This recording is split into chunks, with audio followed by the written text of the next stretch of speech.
Kapuso, may listahan na ba kayo ng mga iboboto? Maaari makatulong sa inyo ang GMA My Codigo.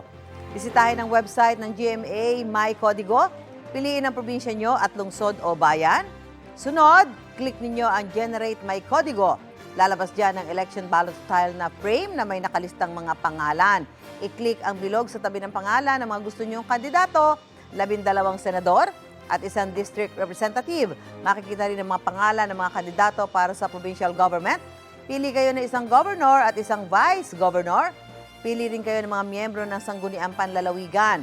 Sa local government naman, tig-isang city mayor at vice mayor din ang pwedeng piliin at mayroon ding para sa sangguniang panglungsod. Sa dulo naman ay isang party list ang pwedeng piliin.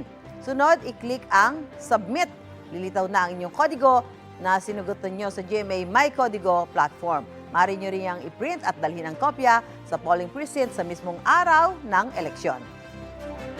Gusto mo bang mauna sa mga balita? Mag-subscribe na sa GMA Integrated News sa YouTube at tumutok sa unang balita.